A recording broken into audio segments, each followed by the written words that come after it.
1910, il a été écrit, après être sorti, il alla selon sa coutume à la montagne des Oliviers, ses disciples le suivirent. Dans la version King James, il est écrit, et il sortit et alla selon son habitude au mont des Oliviers, et les disciples aussi le suivirent. Dans ce texte, vous allez remarquer le terme ou le vocable, le mot habitude, ou dans certaines versions coutume, d'autres traditions. C'est évident que Jésus avait une habitude, avait des habitudes.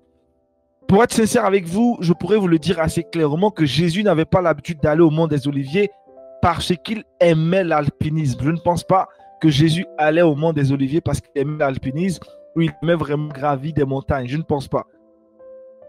Jésus est allé au mont des Oliviers pour prier. Il est allé au mont des Oliviers pour prier. Et remarquez bien dans ce verset que ceci était son habitude. C'était l'habitude de Jésus d'aller au mont des Oliviers pour prier. J'ai été plusieurs fois par la grâce de Dieu en Israël. J'ai été également sur le mont des Oliviers. Et pour dire vrai, ça demande d'avoir quand même de la ressource physique pour gravir le mont des Oliviers. Donc Jésus n'y allait pas parce que c'était un plaisir pour lui d'y aller, mais Jésus allait au mont des Oliviers pour une seule raison. Il y allait prier. Et selon le texte que nous sommes en train de lire, il est évident qu'il partait plusieurs fois parce que le texte dit selon son habitude ou selon sa coutume. Nous trouverons tout le long des Écritures que tous les grands hommes et les femmes de Dieu avaient des habitudes similaires. Tous les grands hommes de Dieu et les femmes de Dieu, quand vous lisez la Bible et au-delà de la Bible, des hommes contemporains qui ont existé avant Jésus, qui existent aujourd'hui, tous ces hommes et ces femmes de Dieu que Dieu utilise puissamment connaissent tous l'importance vitale de passer du temps avec Dieu. La Bible dit qu'Enoch marchait habituellement avec Dieu. Et tellement qu'Enoch marchait habituellement avec Dieu, Enoch fut enlevé. Je pense que vous savez que dans la Bible, 3 personnes ne sont pas mortes, mais qui ont été enlevées. C'est une quiz que je pose tout de suite. Citez-moi les 3 personnes dans la Bible qui ne sont pas mortes, qui ont été enlevées. Tout à l'heure, j'étais le nom d'Enoch. Après Enoch, qui d'autre encore a été non, oui, c'est pas la bonne personne. C'est une quiz que je pose. Élie, Jésus et Enoch. Merci James. Les 3 hommes dans la Bible qui ne sont pas morts, mais qui furent enlevés. Donc Genèse 5, verset 24, pour ceux qui veulent la référence concernant donc Enoch. Donc Enoch a développé une relation intime, si intime avec Dieu, que le monde ne pouvait plus le retenir. Enoch avait développé ce que j'appelle aujourd'hui l'habitude de Dieu. Jésus était sur le point d'entrer dans l'une des périodes les plus difficiles de sa vie sur terre. Le temps de ses souffrances et de sa mort était proche. Jésus savait qu'il avait besoin de force et il savait où la trouver. C'est son habitude, sa réponse automatique, non seulement dans les moments de tribulation, mais à tout moment de passer du temps avec son Père Céleste. Si nous sommes comme Jésus, nous allons développer cette habitude-là de la prière. Si vous êtes certainement des chrétiens, comme la majorité des chrétiens, je vous promets, la majorité des chrétiens a une approche très, très émotionnelle de la prière. Je vous dirai c'est quoi l'approche émotionnelle de la prière. L'approche émotionnelle, c'est lorsque vous approchez de Dieu, lorsque vous êtes dans l'urgence. Lorsque vous avez des problèmes, c'est là que vous partez voir Dieu. Si c'est comme ça que vous réagissez, si c'est de cette façon que vous agissez, c'est qu'en réalité, vous avez une approche émotionnelle. C'est quand vous souffrez, vous traversez des temps difficiles que vous allez voir Dieu. Je peux vous dire aujourd'hui que Dieu, même s'il n'est pas en colère contre vous à cause de cette approche émotive, il n'est pas certainement content de vous. Il n'est peut-être pas en colère, mais Dieu n'est pas content parce qu'il n'apprécie pas ce genre d'attitude et d'habitude. Est-ce que vous aimeriez, vous, que vos enfants ne viennent vous voir ou ne vous parlent que lorsqu'ils ont besoin de votre aide? Je ne pense pas qu'un parent sur terre veut que son enfant vienne à lui seulement quand il a un besoin. Il revient de l'école, papa, j'ai besoin d'une basket, papa, j'ai besoin d'une montre. À chaque fois qu'il va voir son père, c'est qu'il a besoin de quelque chose. Aucun père, aucune mère au monde ne serait heureuse ou ne serait heureux si son enfant se comporte de la sorte. Si les parents naturels, biologiques, n'apprécient pas ce genre d'attitude, imaginez Dieu, c'est lui qui a créé la relation filiale. L'habitude de Dieu est la première que je devrais aborder avec vous depuis longtemps. Car sans l'habitude de passer du temps avec Dieu dans la prière et l'étude de sa parole, toutes les autres habitudes qu'on a vues jusque-là, nous serions incapables vraiment de les développer.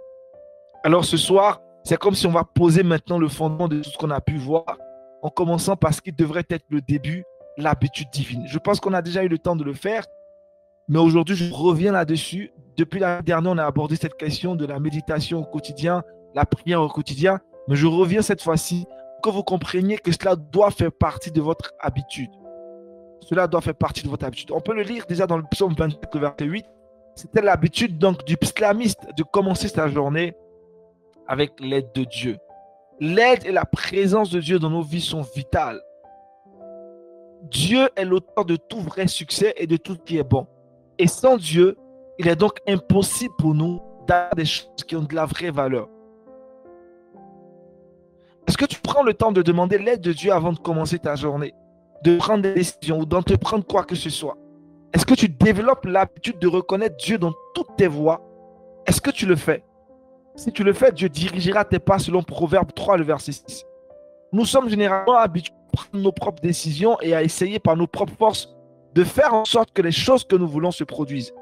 Mais c'est vraiment une mauvaise habitude qui doit être brisée. C'est le but et la raison pour laquelle on se retrouve très souvent les lundis pour aborder cette question de l'habitude et puis après on aura d'autres thématiques. L'habitude de reconnaître Dieu dans toutes vos voies est la première et la plus importante des habitudes que vous devrez développer en tant que chrétien. Et tout passe par la gestion du temps. Tout passe par la gestion du temps. Je vous pose la question, vous me répondez. À quel moment de la journée consacrez-vous du temps à Dieu? C'est une question que je vous pose. Je veux avoir des réponses, s'il vous plaît. À quel moment de la journée avez-vous une dévotion journalière? Je veux que tout le monde nous réponde, s'il vous plaît. Hein. Le matin au réveil. Je veux Christian.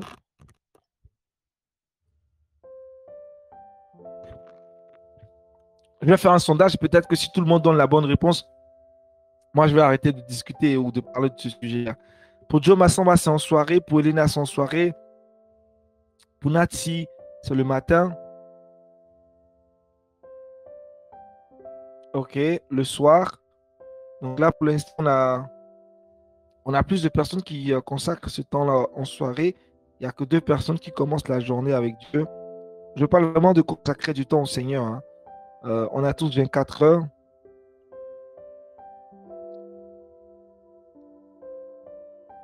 OK, tôt le matin et à 13 heures si je suis à la maison et tard la nuit. Parfait. Anne, elle a même 3 moments dans la journée comme Daniel où elle passe du temps. Le matin, le soir, cela dépend des jours. Pour Vira, cela dépend des jours. Parfait. Parfait. C'est extraordinaire de vous entendre dire ça et moi, ça me réjouit le cœur de savoir que la majorité d'entre vous qui est connecté ce soir a un temps consacré.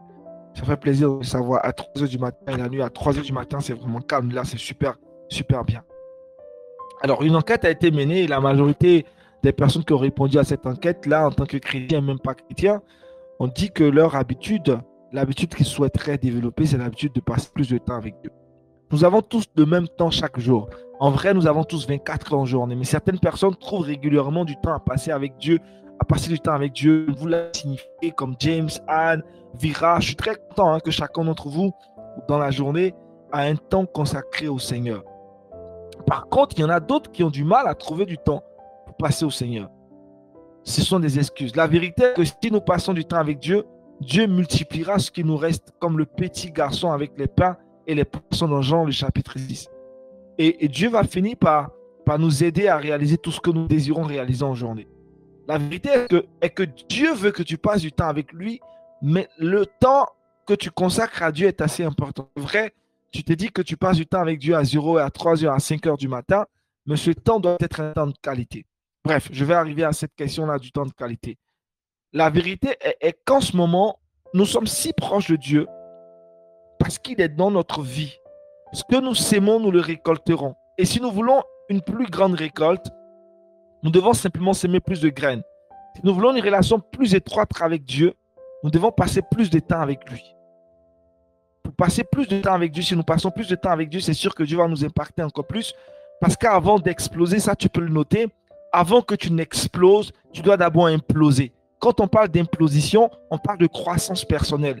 Et l'habitude divine, l'habitude de la prière, de la méditation au quotidien, est l'une des habitudes basiques pour que Dieu développe en toi des capacités et nourrisse en toi ce désir de pouvoir le servir en te donnant également tout ce qu'il faut comme capacité. Et on parle très souvent d'onction. Si quelqu'un me pose la question, combien de temps devrais-je passer avec Dieu en journée, en soirée ou je ne sais pas quand? Certaines personnes passent 1 heure, d'autres passent 2 heures, 3 heures, ça dépend.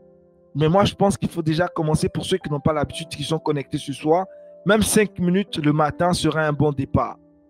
5 minutes. Un petit début vaut mieux que pas de début du tout. Donc, il est important de commencer par quelque part, par un endroit précis. Nous avons besoin de Dieu et nous ne valons rien sans lui. Dans Jérémie 29, 13, il est dit, si vous me cherchez, vous me trouverez. Donc, Dieu veut se laisser trouver par ceux qui le cherchent de façon sincère. Et il attend que nous l'invoquions et que nous lui parlions de tous les aspects de notre vie. Il veut nous entendre dire que nous avons besoin de lui, que nous l'aimons et qu'il est une nécessité vitale dans nos vies. Maintenant, quel est le meilleur moment pour vraiment, quel est ce temps parfait là que nous devons consacrer à Dieu? Pour certaines personnes parmi vous, c'est tôt le soir, c'est tôt le matin, pardon, ou le soir, quand vous revenez du travail ou de l'école, vous êtes beaucoup plus moins fatigué quand vous vous reposez et puis après, c'est important. Mais pour être sincère avec vous, pour être vraiment sincère avec vous, je vais revenir au texte qu'on a lu au départ. La Bible dit, et il sortit et alla selon son habitude au mont des Oliviers et les disciples aussi le suivirent. Jésus sortait tôt le matin. La Bible déclare qu'il dévançait l'aurore. Jésus dévançait l'aurore. C'est vrai que nous avons tous le même temps chaque jour et que certaines personnes ont peut-être cette habitude-là de commencer leur temps de prière le matin, d'autres le soir, je ne sais pas.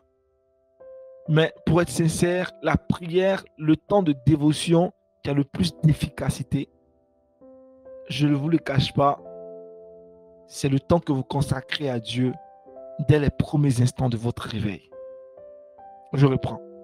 Si vous voulez vraiment expérimenter la puissance de Dieu au cours de votre journée, ayez l'habitude de consacrer les premiers instants, les premières minutes de votre journée, de votre réveil à Dieu. Je pratique cette habitude depuis des années et je vous assure, il n'y a pas meilleur moment pour vraiment consacrer toute sa journée à Dieu. Le soir, c'est bien. Ça pourrait être une action de grâce ou un temps d'intercession. Je ne veux pas épiloguer sur les outils ou disons l'importance de la prière ou le but de la prière. Peut-être qu'on aura un temps d'aborder cette question. Mais lorsque vous commencez votre journée, vous êtes prêt à affronter beaucoup de défis. Sur qui comptez-vous pour affronter tous les défis de la journée? Les premières heures que vous consacrez à Dieu au réveil sont les premiers. C'est-à-dire que ce sont ces heures-là qui vont déterminer le reste de votre journée. La chose la plus importante doit passer avant toute chose. Vous savez, lorsqu'on pose la question à quelqu'un, à quel moment je devrais consacrer du temps à Dieu? Aujourd'hui, notre défi, c'est de pouvoir intégrer Dieu dans notre emploi du temps. Mais la question d'intégrer Dieu dans notre emploi du temps ne devrait pas exister. Parce que Dieu est le maître des temps et des circonstances. C'est Dieu qui nous accorde la grâce d'être en vie. Alors quand tu te lèves le matin, c'est lui qui te permet d'avoir un emploi du temps, c'est Dieu. Ce qui devrait être naturel chez nous, c'est de consacrer la chose la plus importante à Dieu, c'est-à-dire cette première heure. Nous devons consacrer cette première heure à Dieu ou les premières minutes à Dieu. Parce que c'est Dieu qui nous permet d'être en vie. Et c'est Dieu qui permettra que notre journée soit également agréable.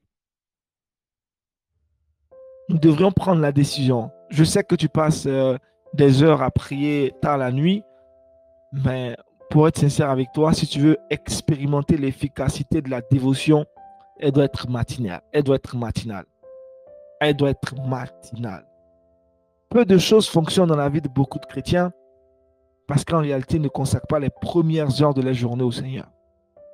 Et ces chrétiens sont frustrés. C'est des chrétiens qui sont vaincus. C'est des chrétiens qui sont vaincus. C'est-à-dire qu'ils n'ont pas beaucoup de victoires face à beaucoup de réalités et à certaines situations qu'ils traversent. Ces chrétiens ont du mal à s'en sortir. Parce qu'ils essaient d'intégrer Dieu dans leur emploi du temps. Pourtant, Dieu devait être la première chose du temps lorsqu'ils se lèvent le matin. Il faut travailler ton emploi du temps autour de Dieu, qui est le premier. Il faut éviter d'essayer de faire entrer Dieu dans ton emploi du temps. Il faut éviter d'essayer de faire entrer Dieu dans ton emploi du temps. mais ton emploi du temps doit tourner autour de Dieu. La réponse à la majorité de nos problèmes se trouve dans notre intimité avec le Seigneur. Si vous prenez le temps chaque jour de communiquer avec votre Père Céleste, qui vous aime et vous s'impliquez dans tout ce que vous faites, vous n'avez peut-être pas beaucoup de temps à passer avec Dieu le matin, mais ne lui accordez que de petits temps le soir, quand vous êtes fatigué, vous n'avez pas toute votre conscience quand vous priez, même d'ailleurs, à cause du poids de la fatigue. Cela est tragique et puis c'est insultant. Nous devons donner beaucoup de temps chaque jour à Dieu. Nous devons donner beaucoup de temps chaque jour à Dieu. Je pense qu'il y a quelqu'un qui a activé son micro. Tu peux déconnecter. Attends, ok. Ok, parfait. C'est bon. Nous devons accorder vraiment les premières heures de notre temps à Dieu.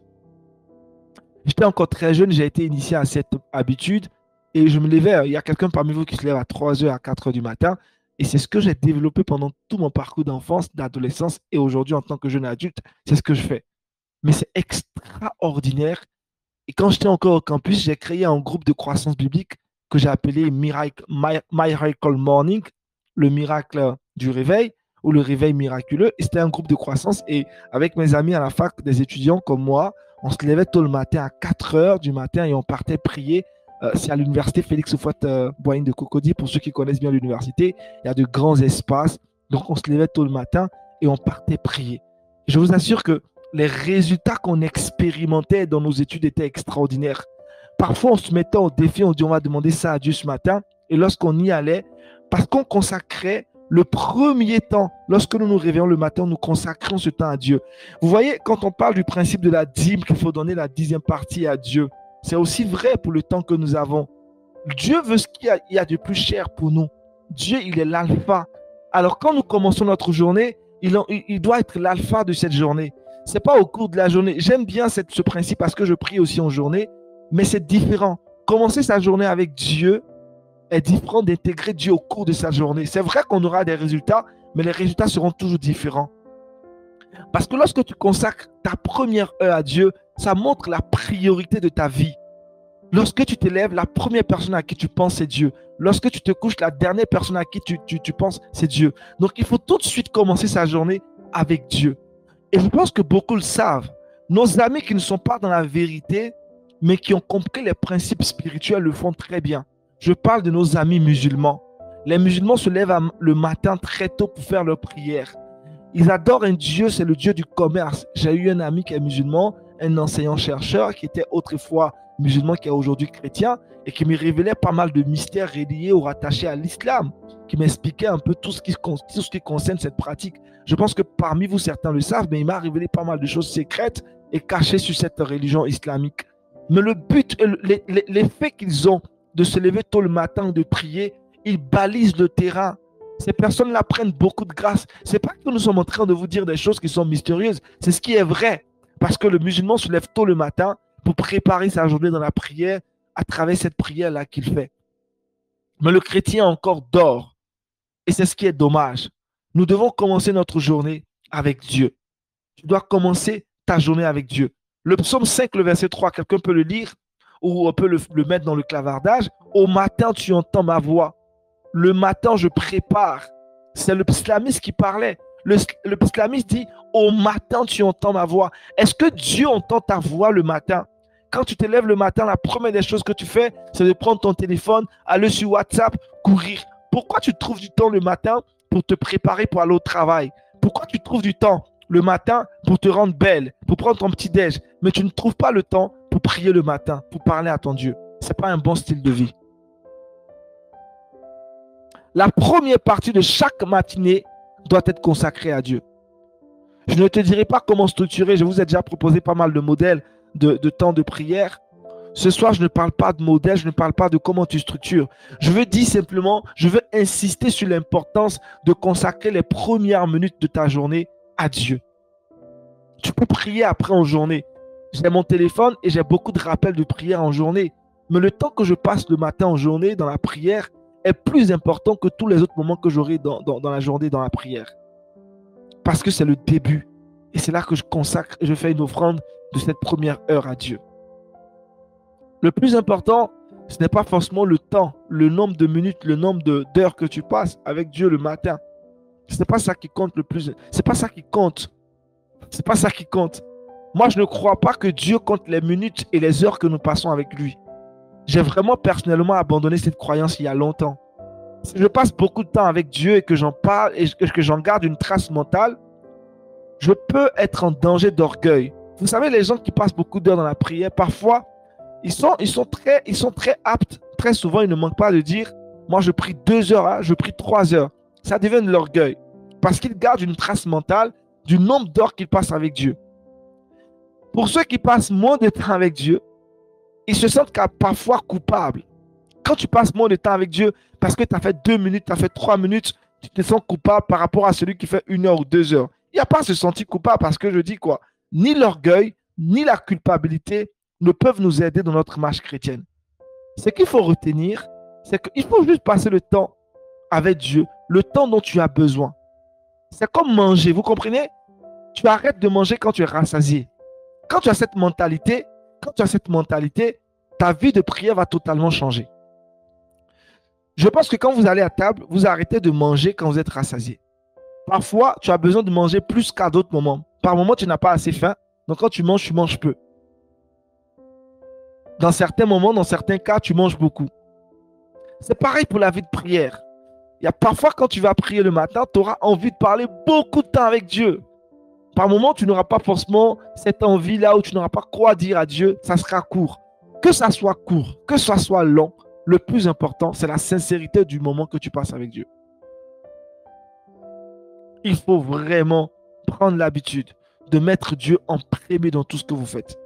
Si vous cherchez d'abord son royaume, il ajoutera toutes les autres choses dont vous avez besoin. Matthieu 6, 33. Ce soir, le défi, c'est d'obtenir l'habitude de Dieu. L'habitude de Dieu, pour moi, c'est l'habitude la plus importante.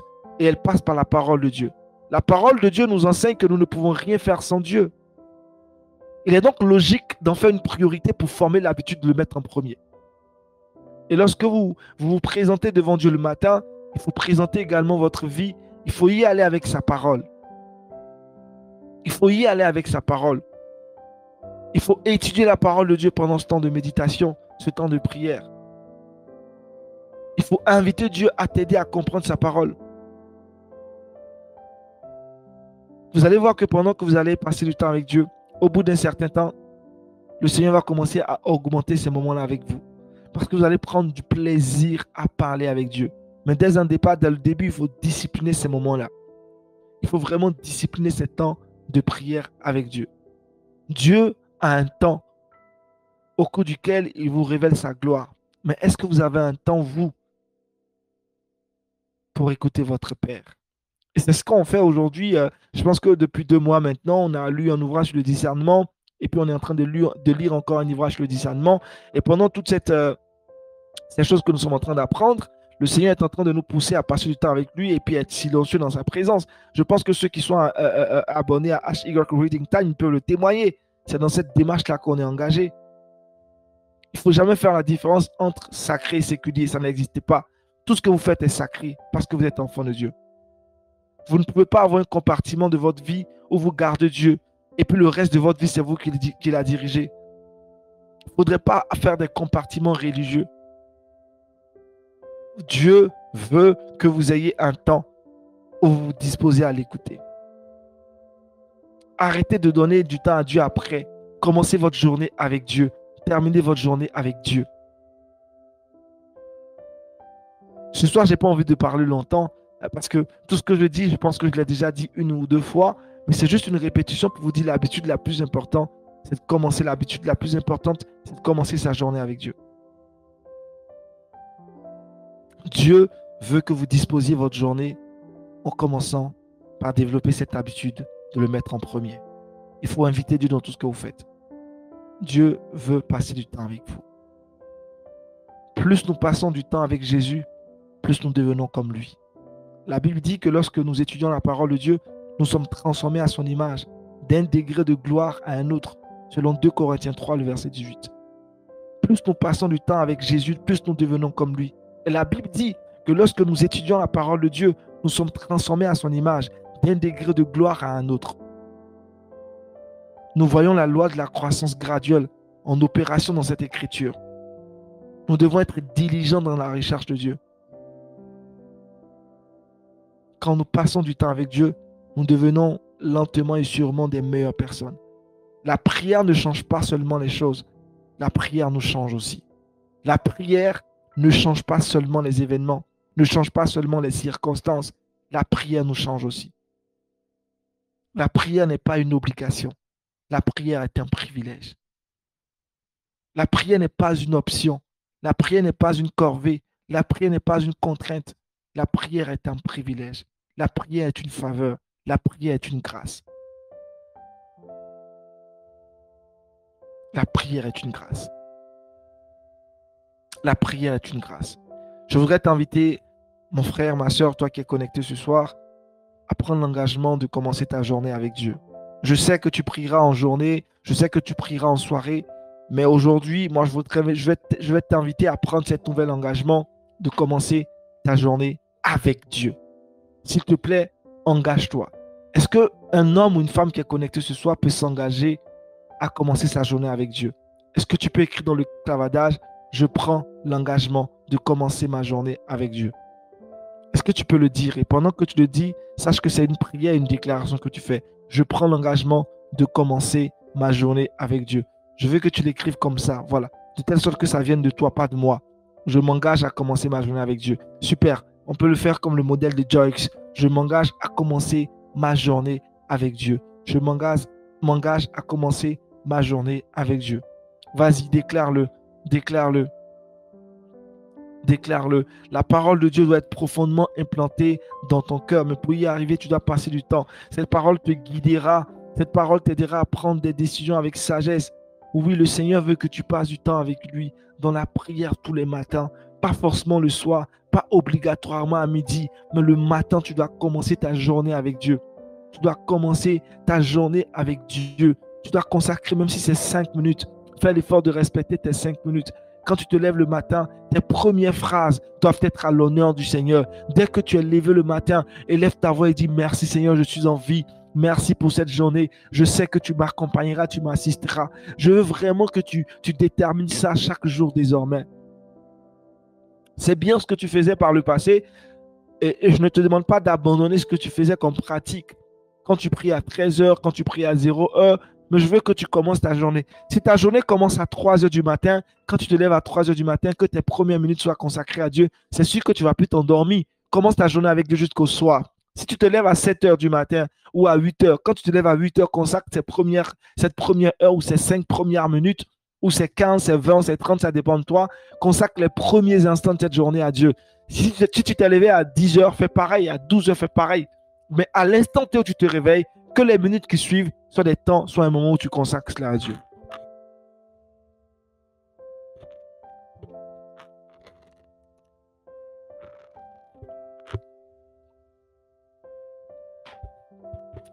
Je prends l'engagement de commencer ma journée avec Dieu.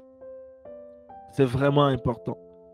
Si Dieu est le premier, alors nous serons gagnants dans la vie. Si Dieu est le premier, alors nous serons gagnants dans la vie. Si Dieu est premier dans ta vie, tu seras un gagnant dans la vie. Mais si Dieu ne l'est pas, il n'y a aucune raison de s'attendre à ce que quelque chose se passe bien. Si Dieu est le premier dans ta vie, c'est sûr que tu seras un gagnant dans tout ce que tu fais. Mais si Dieu n'est pas la première personne, n'est pas le premier dans tout ce que tu fais, c'est pas évident que tu t'en sortes. Je pense que vous connaissez ce grand évangéliste et grand auteur Billy Graham. Il a dit un jour, et je cite, « Le paradis est plein de réponses que personne n'a jamais pris la peine de demander. » Mais si tu ne commences pas ta journée en demandant à Dieu comment tu veux que ta journée soit, comment tu veux que ta journée soit. Vous savez, l'un des objectifs de la prière, c'est que la prière est le moyen par lequel Dieu fait de toi un co-créateur. La prière a un pouvoir créatif. Dieu te donne la possibilité de dire ce que tu veux, de demander ce que tu veux. C'est pourquoi dans Jean 16, de verset 24, il dit de demander afin que votre joie soit parfaite. Donc si tu prends Dieu au mot, il dit demande afin que ta joie soit parfaite. Le matin quand tu te lèves, tu dis papa, tu m'as fait la grâce d'être en vie ce matin. Je te consacre toutes ces heures de cette journée. Je prie que chaque heure soit pour ta gloire. Donne-moi d'être sage. Je m'attends à des opportunités. Je veux que tu me rendes riche. Rends-moi sage. Donne-moi des idées qui vont me permettre de générer des milliards de dollars. Mais écoute, quand tu commences ta journée par de telles déclarations, mais c'est évident que ta journée sera une réussite. Ta journée sera forcément une réussite. Autrefois, le peuple d'Israël avait l'habitude de se déplacer avec ce qu'on appelait l'arche de l'Alliance. Cette arche-là représentait Dieu. Et à chaque fois que les enfants d'Israël ont fait précéder cette arche-là dans tous les combats, ils ont été vainqueurs. Aujourd'hui, les choses ont changé. La Bible nous présente, fait de nous des temples du Seigneur. Donc, Dieu n'est plus dans une arche. Dieu habite en toi. Dieu habite en toi. Comment ça se fait que Dieu habite en toi, mais tu ne parles pas à Dieu? Ton corps est le temple du Saint-Esprit. Le Saint-Esprit, il vit en toi, mais tu ne parles pas au Saint-Esprit. Toi, ton esprit et puis le Saint-Esprit ne se parlent pas. C'est quoi le problème? Pourquoi vous êtes en palabre? Pourquoi tu ne développes pas cette intimité avec lui? Pourquoi? Alors, super, je vais m'arrêter là ce soir. J'attends vos questions.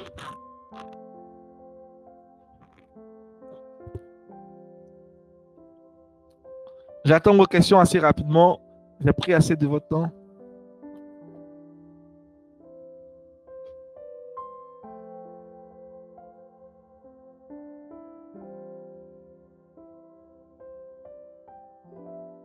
Comme je disais aujourd'hui, là, c'est vraiment... donc, j'attends vos questions. Ah oui, il y a beaucoup de questions, hein. Quel changement puis-je apporter à mes pensées et à mes actions pour aligner ma vie sur un chemin plus divin? Alors, le chemin plus divin que tu désires avoir, pour aligner ta vie sur un chemin plus divin, il faut déjà que tu saches c'est quoi le chemin divin. C'est quoi le chemin divin? Donc, première des choses à faire, c'est de connaître le chemin divin. Jésus dit qu'il est le chemin, la vérité, la vie. Donc, il faut s'exposer, il faut exposer ta vie à la vie de Jésus. Et il y a un seul moyen pour le faire, c'est par la parole de Dieu. Donc, une fois que tu t'exposes à la parole de Dieu, le Saint-Esprit aura raison, trouvera des arguments suite aux méditations que tu feras de la parole de Dieu pour créer en toi une transformation. C'est pourquoi je disais tantôt que lorsque nous passons plus de temps avec Jésus, nous sommes transformés à son image, de gloire en gloire. Il y a toujours un degré supérieur. Quelqu'un qui passe plus de temps avec Dieu, il va grandir chaque jour pour être à l'image de Christ. Donc, tes pensées et tes actions peuvent s'aligner sur le chemin divin lorsque tu prends connaissance du chemin divin et tu laisses le Saint-Esprit par ta prière à opérer cette transformation. Donc, tu dois absolument connaître la parole de Dieu et Dieu va se servir de cela pour te bénir richement et t'emmener à vivre sur ce chemin divin. Comment puis-je maintenir une connexion constante avec le divin dans ma vie quotidienne, même lorsque je suis occupé ou distrait? Ça doit être une priorité. Je pense que même quand tu es distrait en journée, tu arrives à manger. Hein? Quand tu es distrait en journée et que tu as un besoin, tu vas aller aux toilettes, tu arrives à aller aux toilettes. Même quand tu ne suis pas occupé, que tu veux aller aux toilettes, tu vas aux toilettes. Désolé des exemples que je prends. Hein. Mais quand tu veux aller aux toilettes, tu vas aux toilettes. Quand tu veux manger, tu vas manger. Pourquoi quand il s'agit de prier, tu parles de distraction? Parce que ça ne fait pas partie de ta priorité. On ne peut pas être des chrétiens sans discipline. La discipline va imposer de nous un certain respect. L'apôtre Paul dit qu'il traite durement son corps. Et nous devons traiter durement notre corps. Je dis, il faut vraiment traiter durement son corps, traiter durement son emploi du temps, de telle sorte que Dieu soit en premier. Donc, pour maintenir une connexion constante avec le divin, lorsque tu comprendras que parler à Dieu, prier, c'est parler à Dieu, tu verras que tout ce que tu fais, tu seras dans une intimité avec Dieu. Même quand tu es aux toilettes, tu vas parler à Dieu. Quand tu vas prendre, tu es dans ton taxi ou tu vas au travail, tu seras en train de parler à Dieu. C'est pour cela que pour répondre à ce besoin, bientôt il y aura une petite série, là, une web série qui va sortir sur Énergie Gospel, qu'on appelle Intime. C'est pour dire aux chrétiens et aux jeunes chrétiens surtout que partout où vous êtes, vous pouvez parler à Dieu. Donc c'est une sorte de web série où on voit une actrice, un personnage qui parle avec Dieu dans des endroits bizarres. Ça peut être dans son véhicule, ça peut être dans les toilettes, ça peut être dans son salon, ça peut être dans un café. Partout où elle se trouvera, cette personne va échanger avec Dieu. Et c'est ce que Dieu attend de nous, qu'on ait cette intimité avec lui. Mais ça doit être intentionnel. On doit prendre conscience que sans échange, sans la parole, sans la communication avec Dieu, sans la communion avec Dieu, notre vie n'a pas de sens. J'espère que je réponds à vos questions. Autre question, question 3. Comment concrètement arriver à passer du temps dans la présence de Dieu? Il faut décider. J'aime répéter cette phrase. Ce qui n'est pas planifié ne risque pas d'arriver. Ce qui n'est pas planifié ne risque pas d'arriver. Dans ton emploi du temps, tu dois décider que tous les matins, quand tu te lèves, tes 15 premières minutes sont à Dieu. Je te promets que ça va forcément grandir.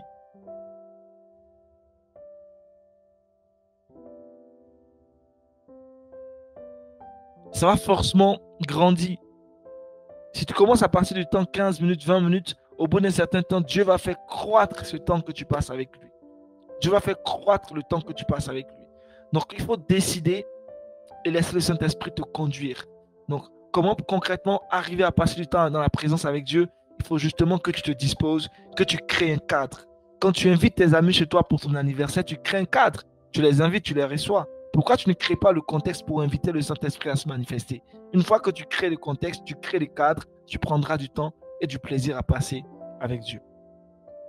Merci Anne pour ton témoignage. Pour moi, c'est un compliment. Papa nous dit de prier de 23h à 0h. C'est parfait. Ça fait bien de savoir que c'est un compliment pour toi. Que faire lorsque dans la prière, on a d'autres idées qui nous donnent une distraction? Peut-être que ta prière elle est trop... il faut revenir tout de suite à ce que tu es en train de dire. C'est pourquoi moi je dis qu'il ne faut pas multiplier trop de phrases quand tu parles à Dieu. C'est une conversation que tu as avec Dieu. Donc, il faut être très sincère et vrai. Moi, en tout cas, personnellement, hein, je vous partage mes expériences. Je sais que certains ont plus d'expérience peut-être que moi ou peut-être moins, mais humblement, on peut se partager des expériences. J'écris souvent des lettres à Dieu quand je veux prier. Quand j'ai vraiment des choses très sérieuses à Dieu, j'imagine que Dieu est assis devant moi. Parfois, je dresse une chaise, je mets une chaise devant moi, je dis, papa, viens t'asseoir, on va discuter. Et le fait de le faire, ça me permet d'être vrai. Ça me permet d'être vrai dans ma prière. Je ne raconte pas des choses dans ma prière, Alpha, Oméga, Jéhovah. Non, non, je suis très sincère avec Dieu dans ma prière. Il est assis, je dis, papa, voici la situation que je traverse. Toi, là, tu connais toutes choses. Donc, je suis vrai dans ma prière, je l'invite. Donc, une fois que vous avez l'habitude de parler à votre ami, vous considérez Dieu comme votre père, votre ami, cela va vous aider à être tellement simple dans votre prière. Et cette prière a une grande efficacité, je vous promets. Parce que vous allez puiser au fond de vous, dans votre lieu secret. Vous ne le faites pas devant quelqu'un. Vous partez dans votre chambre, vous fermez la porte et vous priez. Et Dieu qui est dans le lieu secret saura ce que vous allez dire. Vous ne venez pas impressionner les gens par les titres de Dieu. Jésus résume tous les titres qu'on a de Dieu. Et quand vous allez dans l'intimité avec lui, que vous lui parlez, il entend ce que vous êtes en train de lui dire. Il entend ce que tu es en train de lui dire. Et ça t'aide toi-même à ne pas te perdre dans tes pensées. Et quand tes pensées doivent se perdre, et tu dis, ah écoute, tu te parles à toi-même. C'est pourquoi je dis, il faut converser avec Dieu. Tu te parles à toi-même pour revenir. Pour revenir. Donc j'espère que j'ai répondu à la question. On est tous distraits parfois quand on prie. Mais il faut rester focus, même quand on a été distrait quelques secondes. On revient encore dans la prière et puis on continue. Comment puis-je développer une attitude de détachement par rapport aux positions matérielles et aux résultats externes, tout en restant pleinement engagé dans la vie? Et il faut comprendre que la chose la plus importante, ce n'est pas ce qui est visible, mais c'est ce qui est invisible. C'est pourquoi l'apôtre Paul a dit que même quand ils étaient maltraités, quand ils souffraient, ils ne regardaient pas aux choses visibles, mais aux choses invisibles.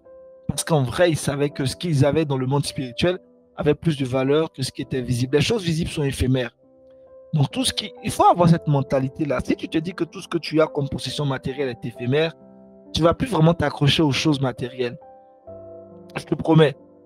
Si dans ta mentalité, tu te dis que même la voiture est éphémère, les chaussures sont éphémères, tout ce que tu portes est éphémère, la seule chose qui est éternelle, ou les choses qui sont éternelles sont spirituelles, elles sont invisibles. Donc quand tu réalises, tu as cette conscience, tu détaches ton regard des choses matérielles. Et la Bible nous donne tellement d'enseignements sur cette question que certes, il est un homme de gagner ce monde s'il doit perdre son âme. Donc finalement, ce qui compte le plus, c'est ce qui est spirituel. Donc une fois que tu as compris cette mentalité, cela va t'éviter de t'accrocher aux choses matérielles, mais à tourner, à orienter tes regards vers les choses spirituelles et puis à développer une profonde intimité avec Dieu pour pouvoir vivre cette vie-là qui te permettra de rester toujours engagé dans ta vie de prière et ta vie spirituelle.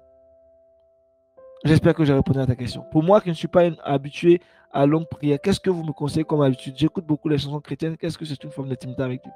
C'est bien d'écouter les chansons chrétiennes, mais il faut parler à Dieu. Dieu veut que tu échanges avec lui. La prière, ce n'est pas écouter, c'est vrai. Il n'y a pas de prière véritable sans adoration. Dans la prière, il y a l'adoration, il y a la reconnaissance, la gratitude, il y a l'intercession. La prière, elle est multiforme. Mais il faut que tu parles, il faut que tu ouvres la bouche et que tu parles à ton papa. Donc, Liliane, tu peux commencer avec 5 minutes de remerciement, de reconnaissance. Il y a forcément des sujets pour lesquels tu n'as pas de problème. Tous les humains sur cette terre ont des problèmes. Donc, c'est l'un des arguments qui va t'emmener à Dieu. Mais ce qui est extraordinaire, c'est que lorsque tu passes du temps avec Dieu, il faut commencer ce temps par la gratitude et la reconnaissance.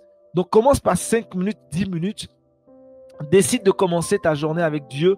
Prends ton alarme, prends ton chronomètre et mets 10 minutes et commence à prier, commence à parler à Dieu. Après les 10 minutes, tu arrêtes. Tu verras qu'au bout de 2 semaines, les 10 minutes seront trop petits pour toi. Tu vas commencer à monter encore, monter. Et tu verras les résultats. Dieu va commencer à te bénir, à te bénir, à te bénir. Toi-même, tu vas sentir qu'il y a une différence.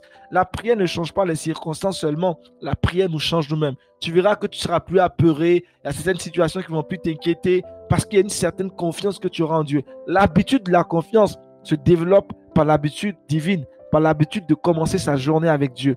Donc, pour maintenir sa vie spirituelle dans le feu, dans la flamme, pour entretenir l'onction que Dieu t'a donnée, tu dois avoir une intimité avec Dieu. Et ça se paye, c'est à genoux, c'est dans la prière. Beaucoup ont reçu l'onction, mais leur onction est inactive, leur onction est dépassée, leur onction n'est plus fraîche parce qu'ils n'ont pas entretenu cette onction dans la prière.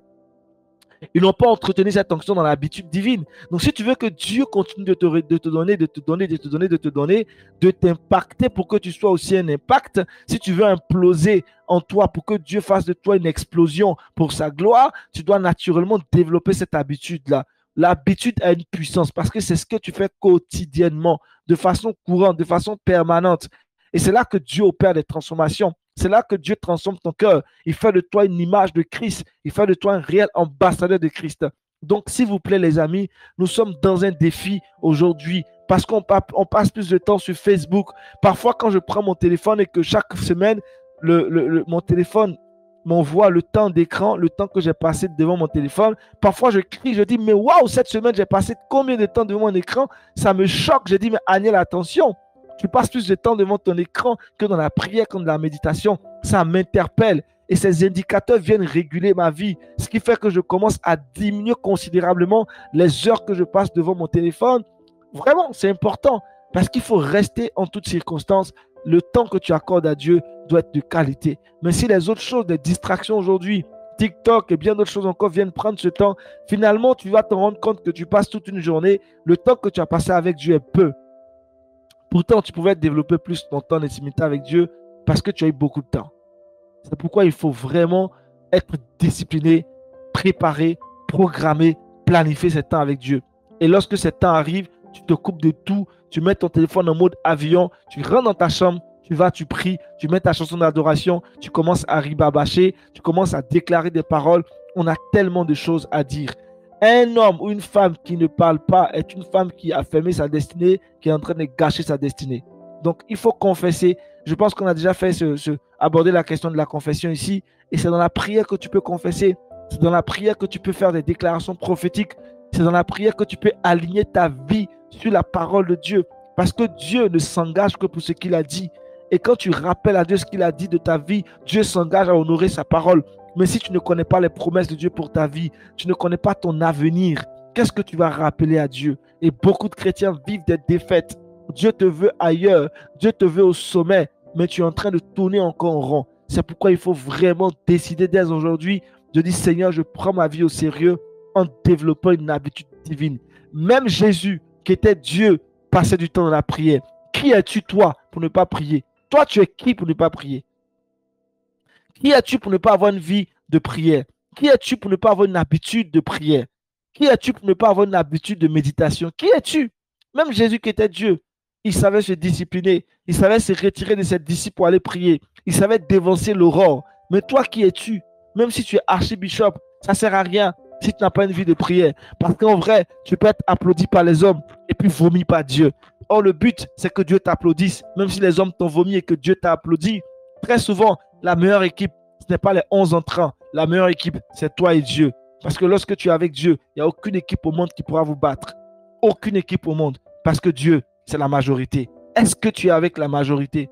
Aujourd'hui, tu fais partie des minorités parce que tu comptes sur ton argent, tu comptes sur ta connaissance, tu comptes sur tes relations. Et beaucoup de choses ne bougent pas parce que tu n'es pas au bon endroit. Dieu te veut au bon endroit tous les matins avec lui. Consacre tes temps de prière avec Dieu. Vous savez, on parle tous de Martin Luther.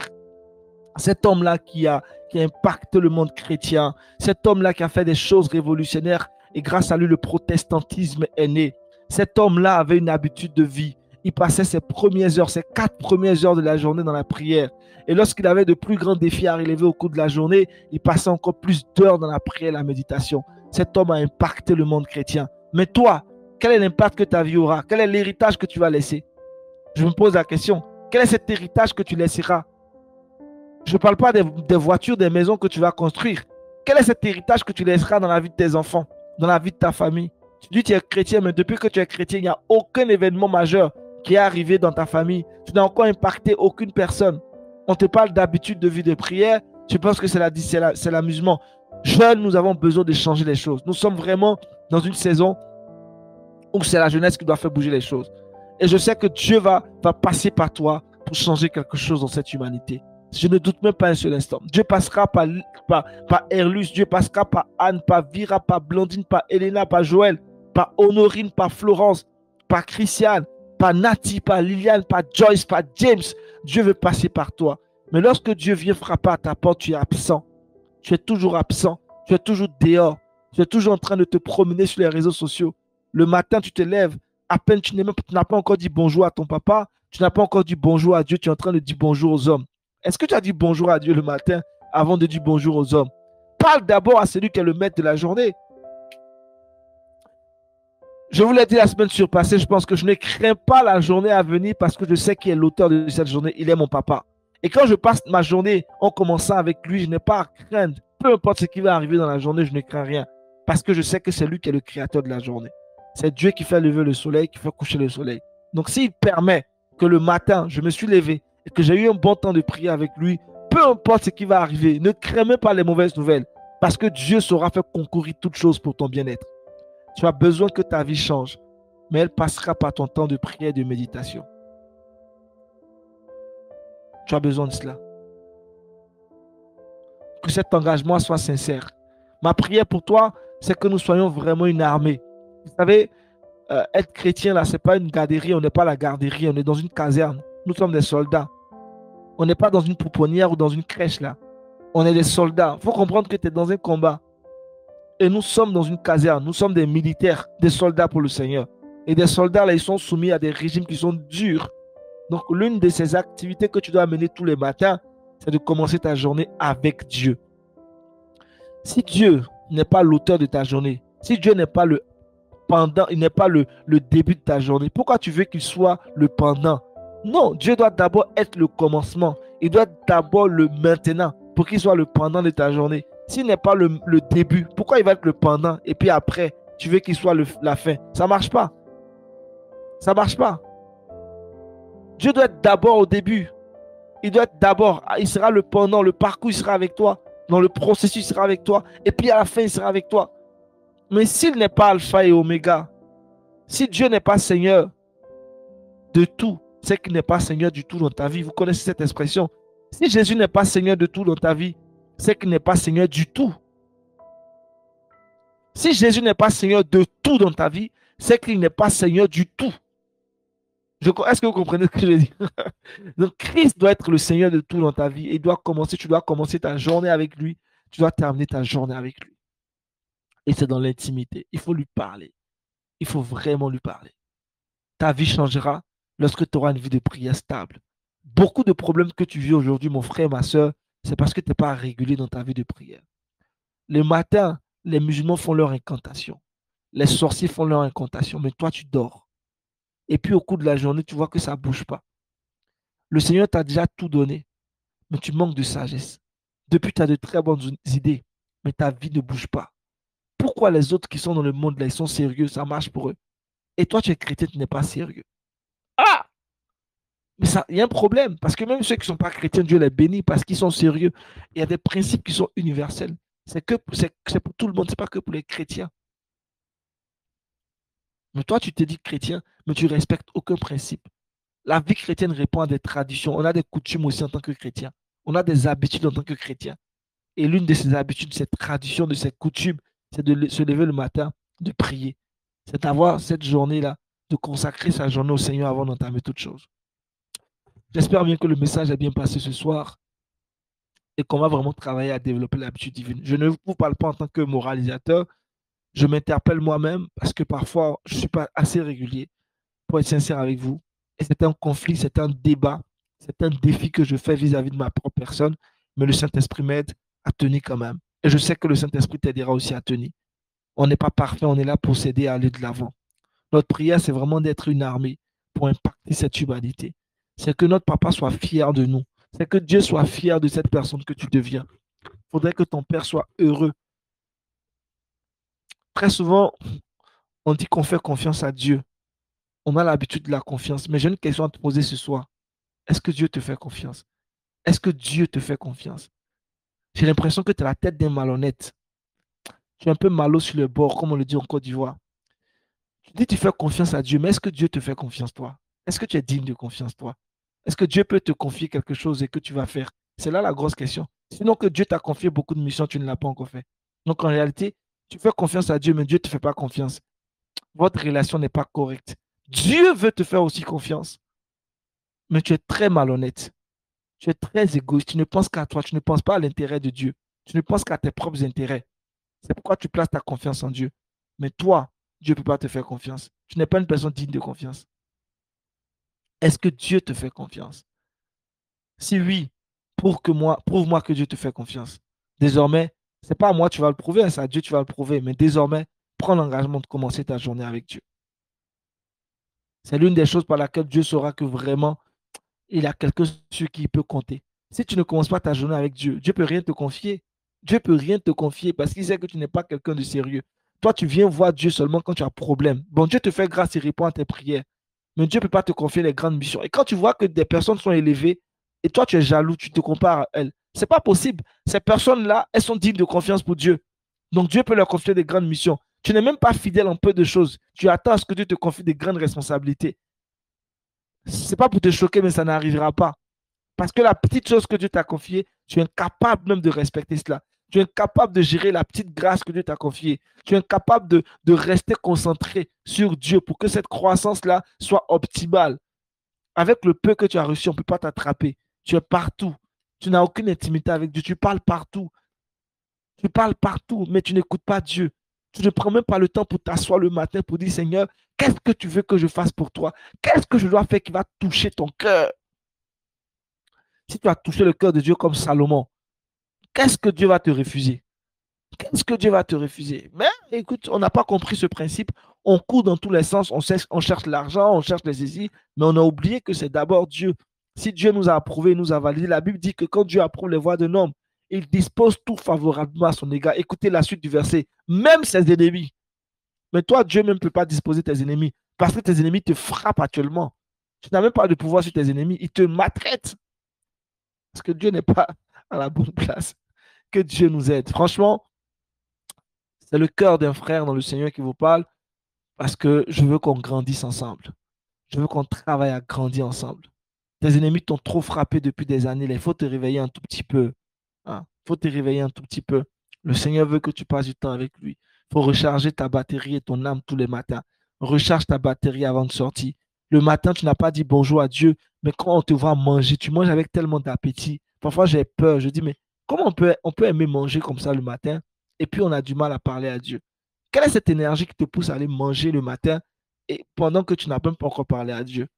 C'est lui qui te donne la grâce d'avoir de la nourriture. Tu manges bien, mais tu n'as pas mangé sa parole. Tu n'as pas mangé sa parole, mais tu vas manger la nourriture physique. Que Dieu nous aide, que Dieu nous réveille, que Dieu nous aide.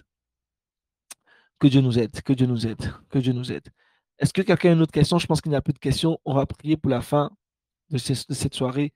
Je suis encore reconnaissant à Dieu pour vous qui êtes connectés.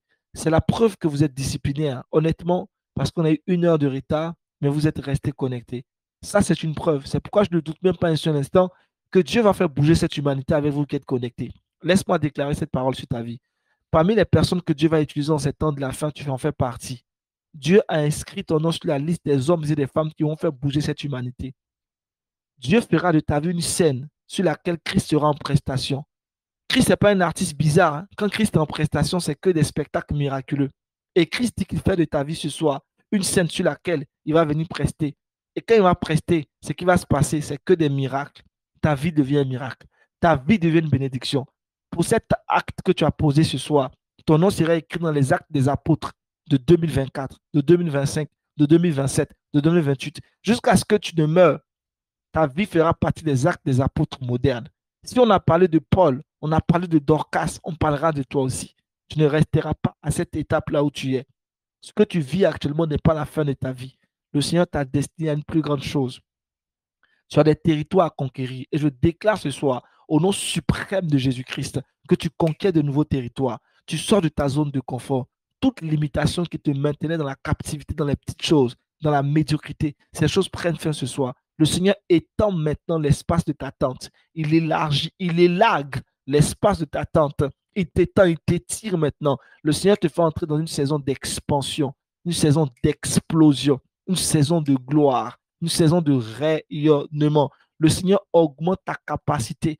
L'Esprit Saint te donne la créativité. L'intelligence de Dieu est ton partage. La sagesse divine t'accompagne. La grâce est ton bonheur. La grâce t'assiste au quotidien. Tu ne manques de rien. Ta vie est une vie de témoignage. Quand tu ouvres la bouche, les gens veulent entendre tes témoignages. Quand on te voit, on t'appelle testimony man, testimony woman. Cette femme-là, elle a trop de témoignages. Le Seigneur vient, il vit en toi, il se manifeste par toi. Ta vie n'a plus de limite. Si Dieu est sans limite et que tu es son enfant, toi aussi tu es sans limite. Désormais, on t'appelle Joël sans limite. On t'appelle Nati sans limite. On t'appelle Liliane sans limite. On t'appelle Joyce sans limite. On t'appelle Christiane sans limite. On t'appelle Erlus sans limite. On t'appelle Florence sans limite. On t'appelle Honorine sans limite. On t'appelle Elena sans limite. On t'appelle James sans limite. On t'appelle Blandine sans limite. On t'appelle Vira sans limite. On t'appelle Anne sans limite. Il n'y a plus de limite dans ta vie. Tu avances et tu prospères. Tu avances et tu prospères. Tu avances et tu prospères. Tu brilles comme pas possible. Tu es une lumière et tu brilles. Personne ne peut te cacher. Les hommes et les femmes qui sont au devant de toi inclinent maintenant leur cœur pour te donner respect et honneur. Parce que celui qui est en toi est plus fort que celui qui est partout dans ce monde. Il n'y a pas quelqu'un qui est plus fort que le Dieu que tu sers. Avance. Avance dans cette grâce que Dieu t'accorde. Que Dieu te bénisse richement. C'était là des déclarations sur ta vie. J'espère que tu les as saisies. J'espère que tu les as gardées dans ton cœur et que tu marcheras maintenant comme une personne excellente. Une personne excellente. Je sais que tu es déjà excellente. Je sais que tu es déjà excellente. Mais tu rentres dans une autre saison d'excellence. Tu rentres dans une autre saison d'excellence. Tu rentres dans une autre saison d'excellence. Tu rentres dans une saison exponentielle. En mathématiques, on parle de infini. Oui, tu rentres dans une saison infiniment grande d'excellence. Oui, plus infini, plus l'infini. On te définit comme une personne plus l'infini désormais. Tu es sans limite. Tu es sans limite. Parce que l'exponentiel de ta vie, c'est qu'on met sur ta vie comme X exposant 2. Toi, on met Elena exposant Dieu. C'est Dieu qui est l'exposant de ta vie. C'est Dieu qui est l'exposant de ta vie. Et quand Dieu est l'exposant de ta vie, il n'y a pas de limite. Tu avances, tu avances, tu avances. Tu avances, tu avances. Que Dieu te bénisse richement. Que ta vie que tu mènes soit la gloire de ton Créateur. Que celui qui t'a vu puisse dire, j'ai vu Jésus.